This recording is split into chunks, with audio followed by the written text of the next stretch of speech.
And they were like one of them was contested in rhythm. She wanted to shoot when she was open. That is what you want to see. You if she has the ability to pop, that pick and roll, pick and pop, pick and short roll, drag screen, slipping, the the 2-man game between her and Caitlin Clark is going to be unguardable. I mean that. It is going to be completely unguardable. The only way you can really guard the 2-man game is by playing up on Caitlin a little bit, but kind of dropping and and basically daring Aaliyah to shoot the three, which she didn't want to shoot. While unrivaled isn't traditional basketball, there's significant reason for Indiana Fever supporters to feel optimistic about Aaliyah Boston's progression. Her performance trajectory suggests she's entering dark horse MVP consideration territory. Though winning the award seems unlikely, the possibility exists in certain scenarios. The Fever appear positioned to feature the WNBA's most formidable trio heading into next season, largely due to Boston's evolving capabilities. Recent performances showcased Boston connecting on 3 out of 5 attempts from beyond the arc. One of these shots came under defensive pressure, delivered with confidence and rhythm. Her willingness to take open opportunities represents exactly what championship teams require. A little bit, but kind of dropping and basically daring Aaliyah to shoot the three, which she didn't want to shoot last year. Now Aaliyah is basically like, you know what, I need to shoot the three. I need to shoot the three. And she goes and hits 3 of 5 in a game. And that's massive. The highlights aren't really there. I'm trying to see if I can find anything. Unfortunately, I can't find any highlights anywhere of Aaliyah Boston going and hitting the threes. But I just got to say, like, it was impressive. One thing is, though, there's no pressure. She was playing against a complete joke of a... If Boston develops reliable pick and pop ability alongside her pick and roll prowess and short roll game, plus drag screen slipping, the two-player chemistry between her and Clark becomes nearly impossible to defend. The only conceivable defensive strategy involves pressuring Clark at the perimeter while sagging off slightly, essentially challenging Boston to shoot from distance, something she avoided previously. Now Boston has embraced the necessity of three-point shooting, evidenced by her 3 successful attempts in a single contest. Video highlights of Boston's perimeter shooting weren't readily available, though the performance itself was noteworthy. One caveat exists: the competition level was minimal. The opposing Lunar Owls squad functioned as a complete non-factor. Marina Mabrey launched half-court attempts immediately after crossing midcourt, frequently airballing them. Joke of a team. Like, they literally walk past the halfway line and Marina Mabrey chucks a half-court shot and airballs it half the time.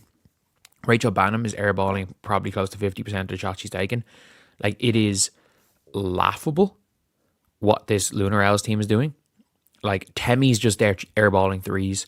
Like, it is laughable how bad they are. Like, they might not win a game. They're like last year's Phantom without the talent. Last year's Phantom had so much talent. Rachel Banham similarly missed approximately half her shot attempts badly. Tommy Wynn contributed airballed 3-pointers. The Lunar Owls' performance quality reached laughable depths, potentially finishing winless. They resemble last season's Phantom squad minus the talent. The previous Phantom roster possessed considerable skill but lacked competitive drive. Brittany Griner attempted transition threes, while Katie Lou Samuelson occasionally emerged as their top performer. The situation bordered on absurd. Phantom without the talent. Last year's Phantom had so much talent, they just didn't give a fuck.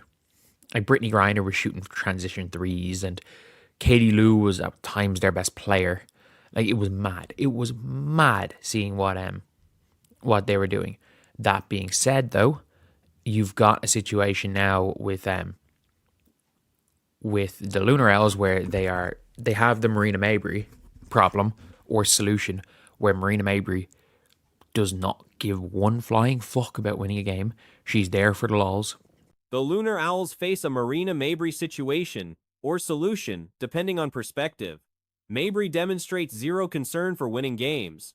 Her priorities center on enjoying herself, maintaining conditioning, and taking shots freely. She approaches offense like Gandalf's famous declaration, "You shall not pass." This mindset precedes every matchup. Victory seems improbable for this squad. Mabrey and Edwards will accumulate individual statistics, but team success appears impossible. They're fundamentally terrible. She's there to work out, get in shape, and chuck. Like, she does not care. And she it's like she learned offense from Gandalf. You shall not pass. Like, it's like right before every single game. And I don't see him winning a game. I think her and Leah Edwards are going to get theirs. I literally don't see them winning a game. They're terrible. Like, Fee's out for Unrivaled. And maybe Skylar Diggins can will them to a win if Skylar Diggins plays. I don't know what's wrong with Skylar Diggins. Skylar Diggins might will them to a single victory if she participates, though her status remains uncertain. Previous injury timelines proved wildly inaccurate. What began as a 1 to 2 week absence extended through Unrivaled's entire duration. Player availability remains perpetually unpredictable. Nevertheless, Boston's recent showing impressed. She maintained interior dominance while adding perimeter shooting capabilities. Her established face-up game gains new dimensions. Boston's conditioning deserves special mention. She outran Dominique Malonga and Cameron Brink in earlier games, despite both being considered modern athletic bigs. Diggins. But I remember Mabry last year, it was like, is going to be out for 1 to 2 weeks and then miss the entirety of Unrivaled. So you just never know what's going to be happening with these players. You never know what these players are looking at doing. That being said, though, what Aaliyah Boston did today was impressive. She was still dominant on the inside. But for me, it was that jump shooting. It was that three ball. Like, we know how effective Aaliyah Boston is with the face-up game. And by the way, Though slightly shorter than Brink and lacking equivalent shot blocking ability, Boston defies easy comparison. The Jokic parallel holds merit. She resembles a significantly larger Sarah Strong with similar potential. Each season brings new dimensions to her game. The last big to randomly develop skills at this rate was A'ja Wilson, who entered the league without three-point range but shot 40% from distance last season. Wilson transformed into a guard-like presence. Her mid-range game and fadeaway emerged after entering professional basketball. Boston is with the face-up game. And by the way, Aaliyah Boston is in serious shape. Like, she was outrunning Dom Malonga.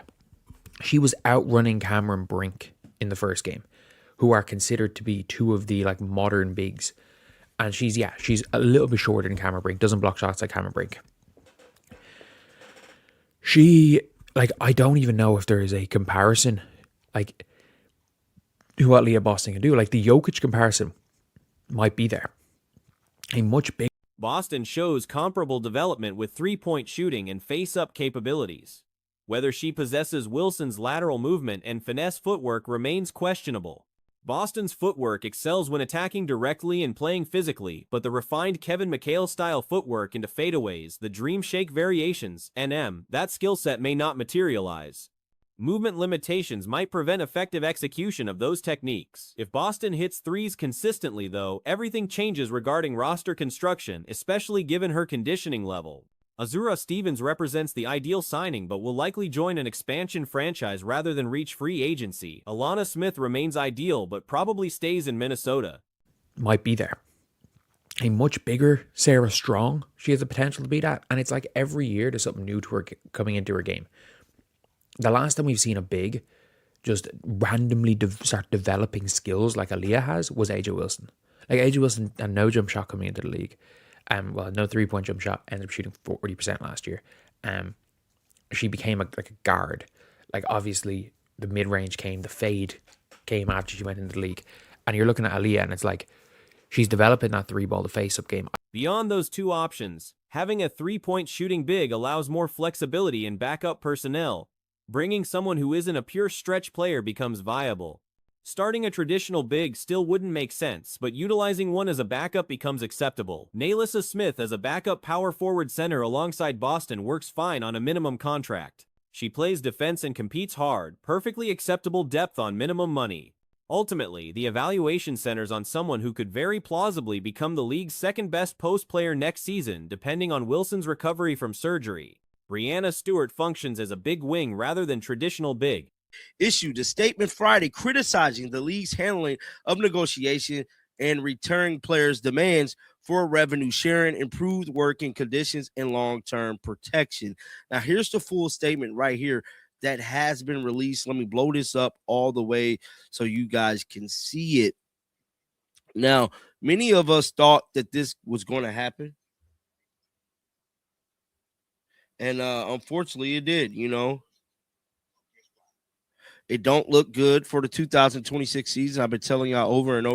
Among players under 25, the ranking stands Caitlin, Aaliyah, Paige, Angel. These four represent the elite tier.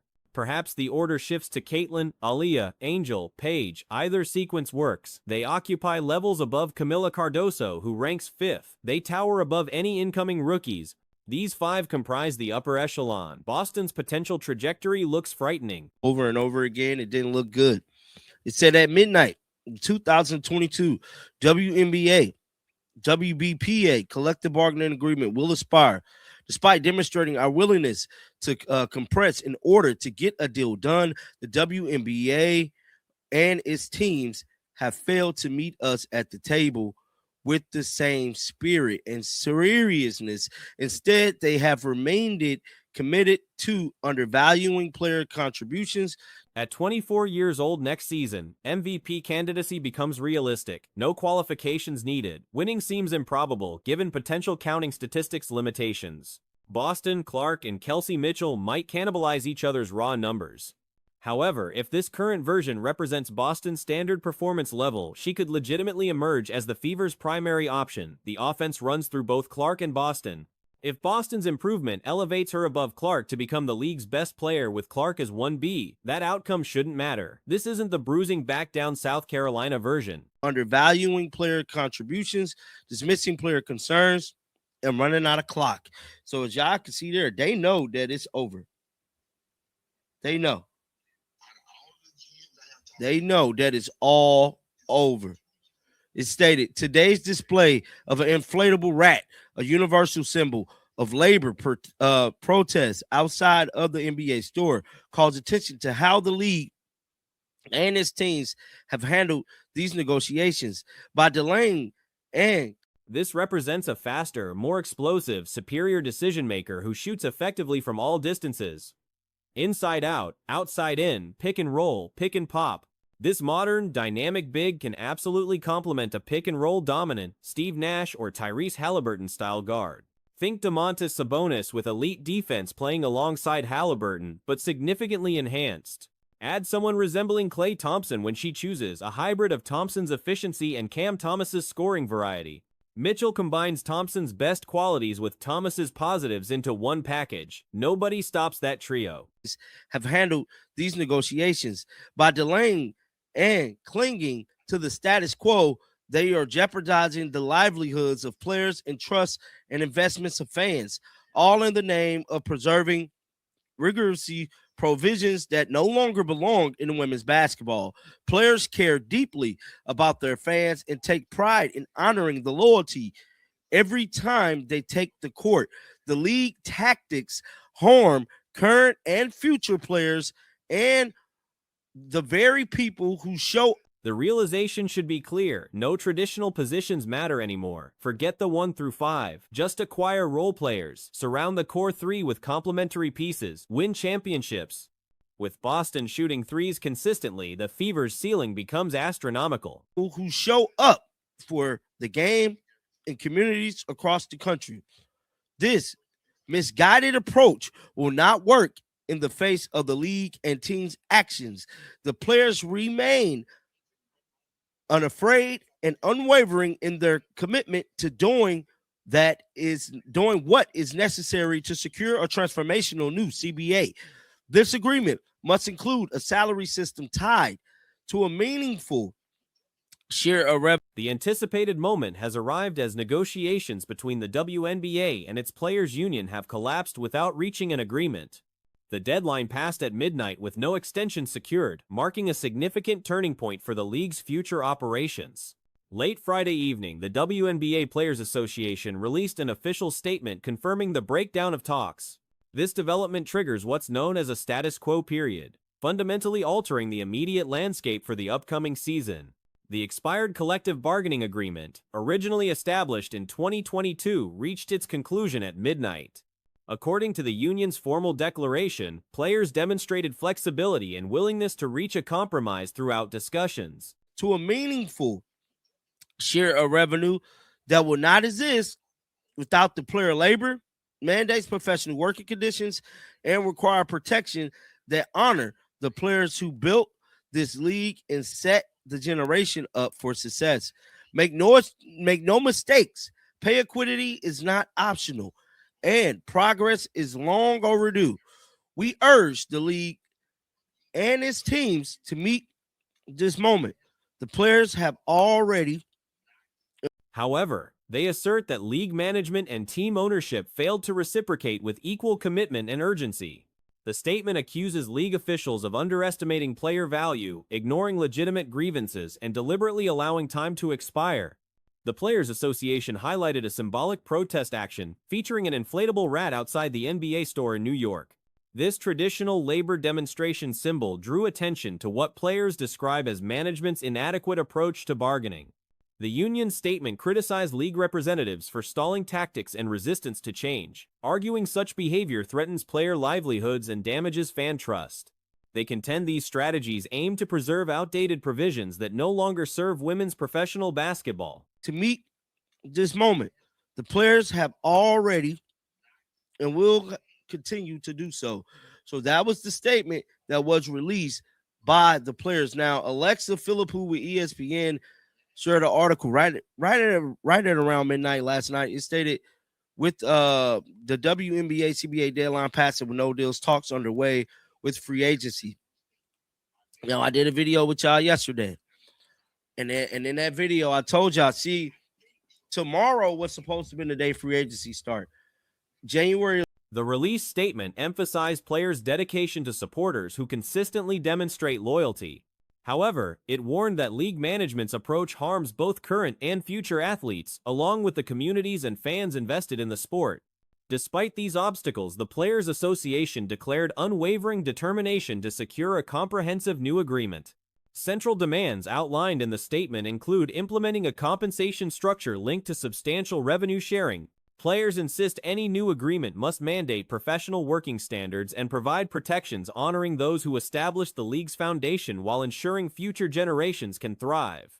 The statement concluded with an emphatic assertion that fair compensation isn't negotiable and reform is significantly overdue. January 11th through, I think, February 6th, something like that. That's when we're supposed to be seeing teams get their teams rebuilt. That's when we're supposed to see some of your favorite players get their contract extensions. We're not having any of that. As of right now, it don't even look like it's going to be a WNBA draft. What does that mean for players coming out of college? Everything is affected by this CBA negotiation. Why it's been lasting 24 months is beyond me, guys.